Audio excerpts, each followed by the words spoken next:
We have exactly the same problems in Stroud District.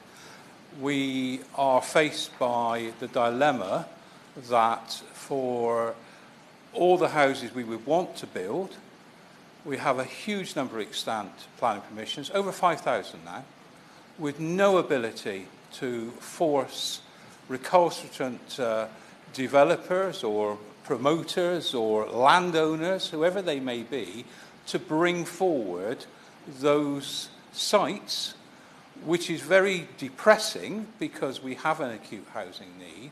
But there are two other elements to it, which I will just explain very briefly. Firstly, we have the problem that the government has now substantially increased the numbers we are expected to build. Now, we are still mystified at how they come to the numbers they have there, so hopefully the Minister can do some work via his civil servants to find out why our numbers have been dramatically increased when other authorities within Gloucestershire have either had a very minimal increase or, dare I say, a standstill or are actually losing numbers. So that would be very helpful because we think we're being punished for the simple fact we've been quite good at delivering on our housing, despite the problems with all these extant sites which aren't coming forward. The second issue is the one we all know about, which is viability assessment. And developer after developer comes back to us and says, we can no longer afford to build those affordable units. The scheme is now very different to when we got the planning permission. We cannot afford to provide the infrastructure that we said we were going to, and more particularly, we have to reduce or indeed remove all the affordable units that were part of the existing planning permission, and if you don't do that, we'll appeal, or worse than that, we'll just move ourselves off the site, so we get no housing at all. So the two things together make it very difficult for a small district authority to keep, on the one hand, the demand in place, because we're trying to build houses like the government wants, like the opposition wants, but on the other hand, trying to deal with those people who say to us, quite rightly, this was the planning permission, we may not have liked it, but we were getting some affordable houses out of it, so we stomached it. And what we got, we've been kicked in the teeth. It's simple as that.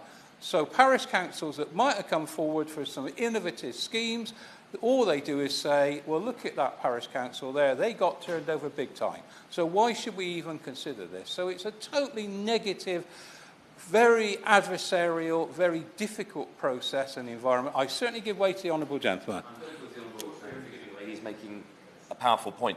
Would you agree with me that one of the injustices in the current system is that those, in my case, parish councils, who lead and put together a neighbourhood plan normally end up proposing more housing than the district council had proposed, but they end up being punished, not rewarded for doing so. And I've got 3 villages in my constituency who've done it and have ended up with a Gladman-led development forced through against their wishes, and it destroys public trust in planning rather than enhances it. The only thing I would say is we did actually beat Gladman in my constituency, so we have at least one aspect where we're slightly different. But the reality is exactly that. It is the most difficult thing to persuade parish councils that they can do more when they see their neighbouring parishes having been turned over big time. So I appeal to the Minister to look at this process, look particularly at Stroud District's problem, because we have a specific problem with our increase, but it's a generic problem which we're never going to be able to reach anything like the numbers of houses we want unless we solve this, and we solve it quickly. And it is about getting some clarity so people know that what is promised is what is delivered, and dare I say, get rid of some of these extant sites. If they don't want to use them, lose them. And we'll find other people who will come on and build on them appropriately, and we will begin to deal with our housing problems.